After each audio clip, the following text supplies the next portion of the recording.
Assalamualaikum warahmatullahi wabarakatuh. Izin memperkenalkan diri, nama saya Pandita Sofia dengan NPM 1914131018. Di sini saya akan mempresentasikan hasil turun lapang saya pada mata kuliah usaha tani dengan judul Analisis Pendapatan dan Efisiensi Usaha Tani Tomat di Desa Sumberagung, Kecamatan Batanghari, Kabupaten Lampung Timur.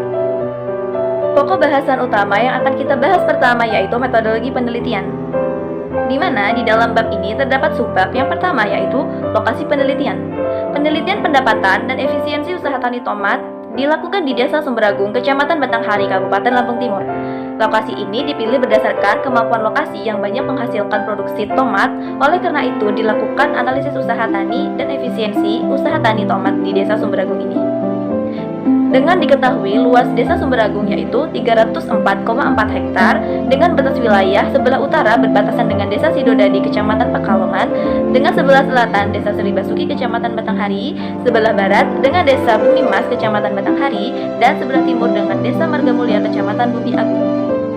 Subbab pembahasan yang selanjutnya yaitu pengambilan data. Penelitian ini dilakukan dengan menggunakan metode survei dan wawancara langsung di lapangan.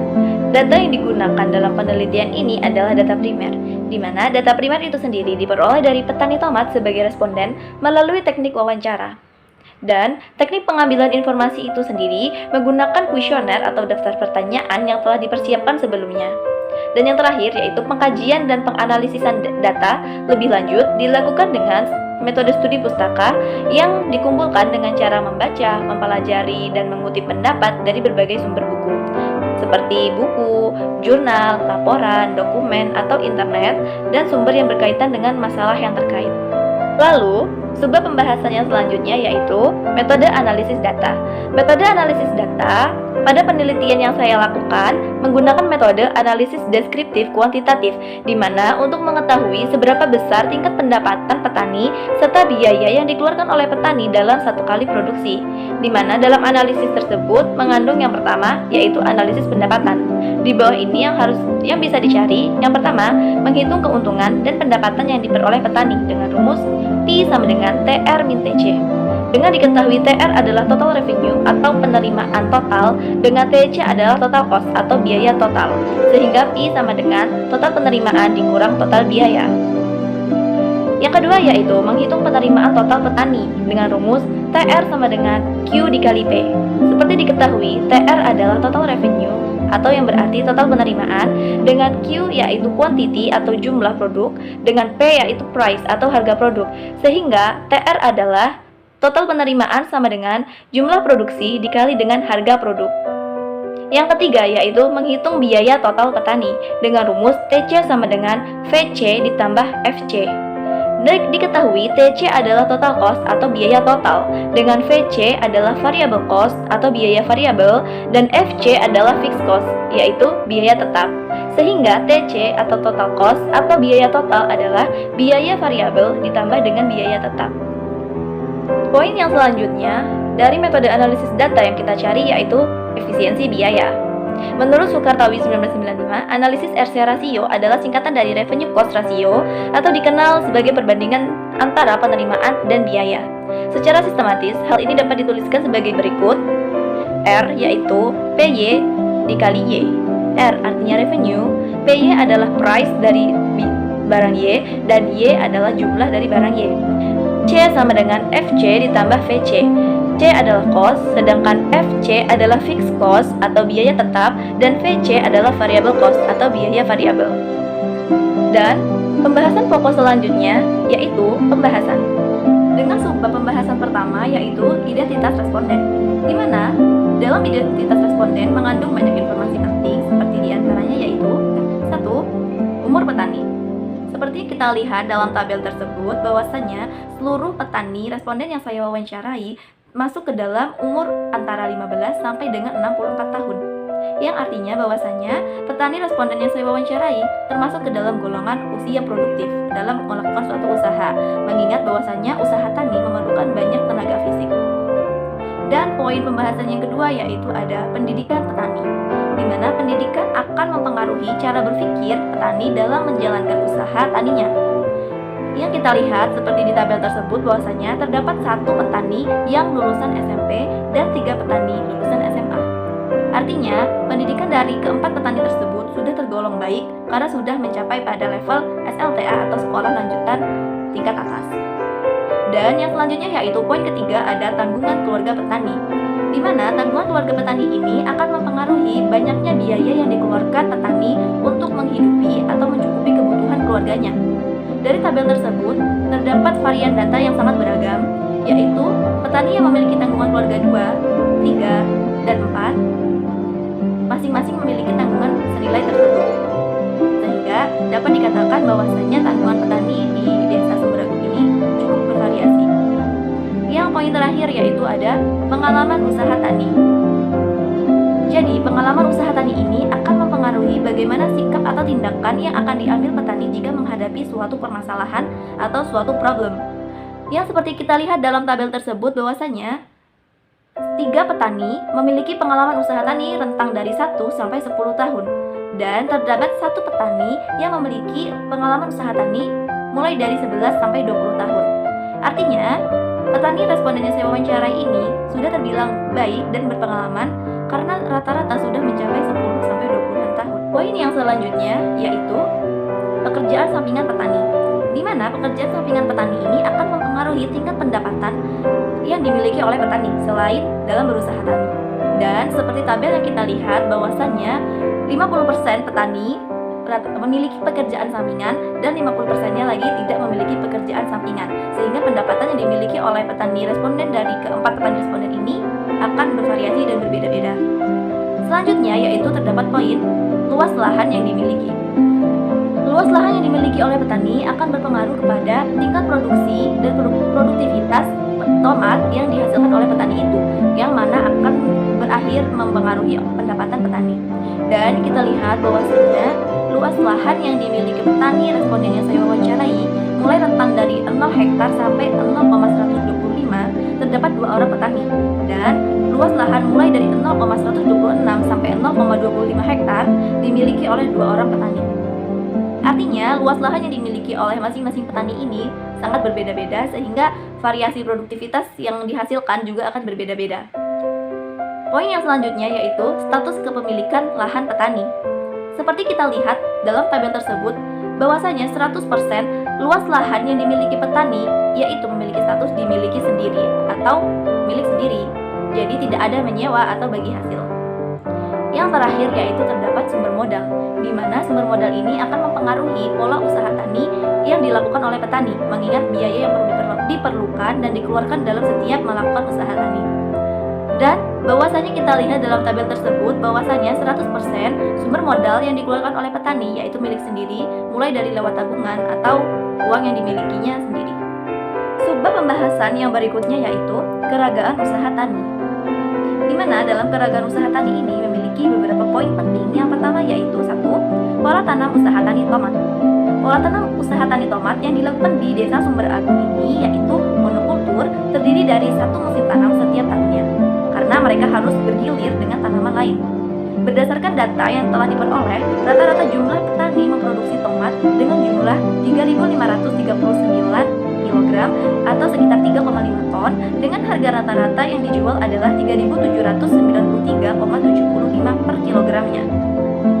Selanjutnya, poin yang kedua yaitu teknik usaha tani tomat.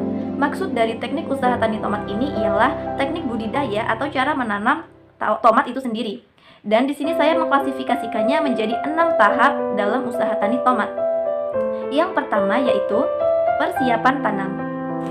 Olahan lahan yang digunakan sebagai bedengan dicangkul agar menjadi gembur sedalam 30 cm dengan lebar bedengan 110-120 dan tinggi sekitar 30 cm. Jadi, lahan yang harus dipersiapkan dalam usaha tani tomat yaitu dalam bentuk bedengan.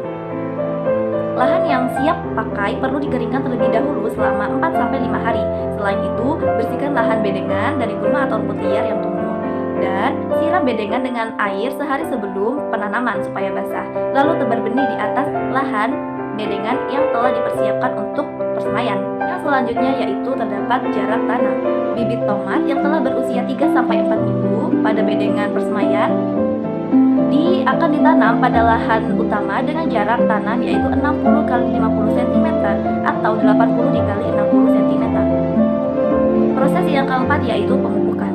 Pemberian pupuk pada tanaman tomat sebenarnya mengikuti luas lahan yang dimiliki oleh petani, namun dapat disetarakan atau dapat dinormalkan dengan yaitu 250 kg ZA per hektar atau urea sebanyak 125 kg per hektar ditambah 300 kg TSP per hektar dan ditambah 100 kg KCl per hektar.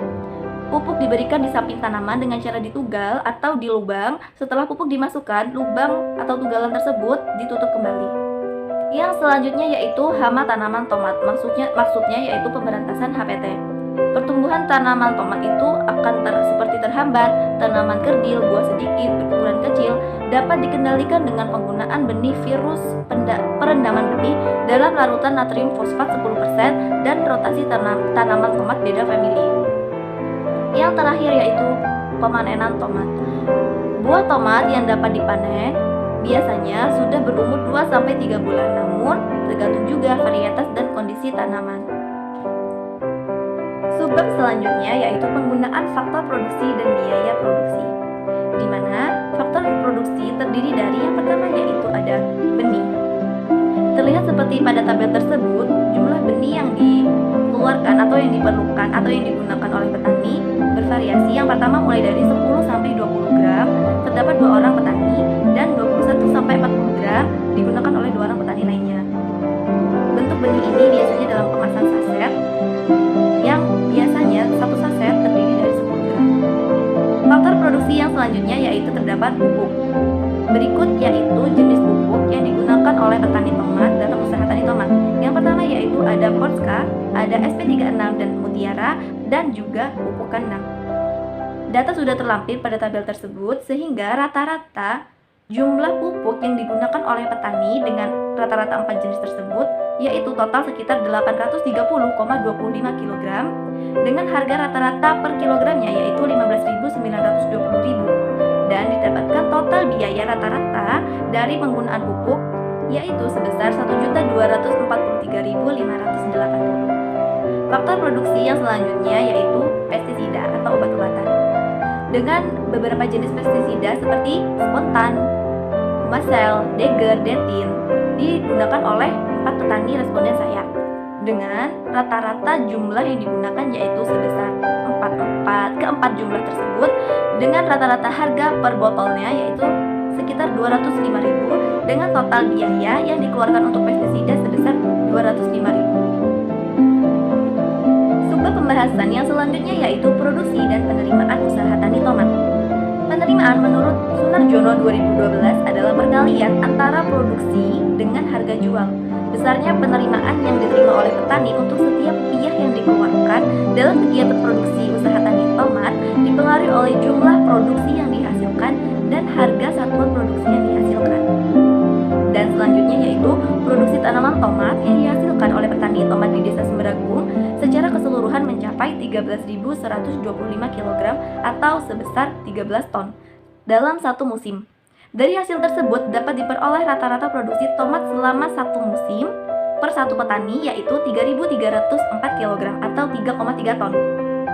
Dengan harga jual rata-rata yaitu 322.000 dan didapatkan penerimaan rata-rata yaitu sebanyak 10.654.593,75. Dan subbab pembahasan selanjutnya yaitu analisis pendapatan dan BEP atau break even point. Pada proses usaha tani tomat pastilah terdapat biaya-biaya yang harus dikeluarkan oleh petani. Biaya-biaya tersebut biasanya terdiri dari biaya tunai dan biaya yang diperhitungkan. Dengan definisi, biaya tunai merupakan biaya yang langsung dikeluarkan oleh petani dalam proses usaha tani. Sedangkan biaya yang diperhitungkan merupakan biaya yang tidak langsung dikeluarkan petani dalam usaha tani. Contohnya seperti biaya tenaga kerja dalam keluarga, biaya penyusutan alat-alat pertanian yang dimiliki, dan juga sewa lahan, dan lainnya. Berikut ini yaitu terdapat total pendapatan dan total biaya dan total keuntungan yang didapatkan oleh petani tomat. Dari keempat petani tersebut dapat dijumlahkan rata-rata dengan total biaya sebesar 4.205.071,43 dengan total keuntungan rata-rata yaitu 6.415.803,57. Analisis yang dilakukan yaitu selanjutnya analisis BEP atau break even point, di mana analisis ini yaitu bertujuan untuk menemukan titik impas dalam satuan unit atau rupiah dan penerimaan, yaitu yang menunjukkan biaya-biaya yang dikeluarkan perusahaan atau usaha tani harus sama dengan pendapatannya. Di mana dalam berusaha tani, minimal petani harus mencapai nilai BEP ini agar dikatakan tidak untung dan tidak rugi atau impas. Dan BEP ini sendiri akan terbagi menjadi 3, yaitu yang pertama, BEP penerimaan, di mana dengan rumus yaitu FC per 1 min VC per S. Dengan FC adalah fixed cost atau biaya tetap, VC adalah variable cost atau biaya variabel, dan S adalah penerimaan. Sehingga didapatkan BEP penerimaan yaitu sebesar 1.283,58. Artinya, petani harus mencapai penerimaan sebesar tersebut agar dikatakan sebagai impas alias tidak rugi atau tidak untung. Yang selanjutnya yaitu BEP produksi, dengan rumus yaitu FC per P min AVC, dengan FC adalah fixed cost atau biaya tetap, P adalah price atau harga tomat itu, dan AVC adalah average variable cost atau biaya variabel rata-rata. Dan didapatkan yaitu sebesar 397,90, yang artinya petani harus mencapai jumlah kilogram tersebut agar mendapatkan nilai impas atau tidak untung dan tidak rugi. Dan BEP yang selanjutnya yaitu BEP harga dengan rumus yaitu TC per Y, atau TC adalah total cost dan Y adalah jumlah produksi tomatnya. Dan didapatkan hasil yaitu sebesar 1.326, yang artinya petani harus mendapatkan harga sebesar 1.326 per kilogram tomatnya agar hasil produksi tomatnya tidak rugi atau juga tidak untung alias impas. Yang selanjutnya yaitu kita terlebih dahulu membahas analisis efisiensi biaya, di mana analisis efisiensi biaya ini menggunakan metode RC ratio. RC ratio merupakan perbandingan antara penerimaan dan biaya. Usaha tani dikatakan menguntungkan jika penerimaan yang diperoleh lebih besar dibandingkan dengan biaya produksinya, di mana perbandingan antara penerimaan dan biaya produksi tersebut selalu harus lebih besar dari 1, itu menurut Haryanto 2006. Dan RC ratio atau R per C adalah singkatan dari return cost ratio atau dikenal sebagai perbandingan antara penerimaan dan biaya, yang secara sistematis dituliskan sebagai berikut, yaitu A sama dengan R per C. Dengan kriteria uji di mana jika RC rasio lebih dari 1, maka usaha tani layak untuk diusahakan. Namun, jika RC rasio kurang dari 1, maka usaha tani tidak layak untuk diusahakan. Dan tabel terakhir yang kalian lihat saat ini yaitu tabel analisis seluruh usaha tani tomat mulai dari proses produksi, faktor biaya produksi, sampai dengan analisis rasio, analisis BEP, analisis pendapatan, dan analisis efisiensi biaya. Di mana dengan tabel yang sebelah kiri yaitu untuk rata-rata lahan sebesar 0,187,5 per hektar, dan yang sebelah kanan yaitu konversi untuk lahan sebesar 1 hektar. Di mana dari BEP penerimaan yang bernilai sekitar 1 juta tadi, bahwasanya kita ketahui bahwa penerimaan petani itu sendiri bernilai 10 juta. Artinya penerimaan sudah melebihi batas BEP, yang berarti usaha tani ini layak untuk diusahakan. Begitupun dengan BEP produksinya yang sekitar hasilnya tadi 390 kg, diketahui dalam tabel perhitungan nyatanya hasil produksi yang dicapai oleh petani sekitar 3.304 kg. Artinya sudah melebihi batas BEP, maka usaha tani tomat menguntungkan dan layak diusahakan. Dan yang terakhir yaitu BEP harga yang tadi sekitar 1.326, nyatanya dalam perhitungan real didapatkan harga yaitu sekitar 3.225 per kilogram. Artinya petani sudah mendapatkan keuntungan dan usaha tani tomat ini layak. Yang selanjutnya yaitu diketahui dari analisis efisiensi biaya melalui RC rasio, didapatkan RC rasio terhadap biaya tunai sebesar 3,50 dan RC rasio terhadap biaya total sebesar 2,43. Artinya, usaha tani tomat sudah melebihi dari rasio 1, maka usaha tani ini menguntungkan dan layak diusahakan. Dengan kesimpulan, setiap Rp1 yang dikeluarkan dalam usaha tani akan menghasilkan keuntungan sebesar Rp3,50 untuk biaya tunai dan Rp2,43 terhadap biaya total. Baiklah, itu tadi sekian presentasi saya mengenai hasil turun lapang saya menganalisis pendapatan dan efisiensi biaya usaha tani tomat di Desa Sumberagung, Kecamatan Batanghari, Kabupaten Lampung Timur. Semoga bermanfaat. Saya mohon maaf jika ada kesalahan data dan kesalahan kata yang saya ucapkan. Saya minta maaf.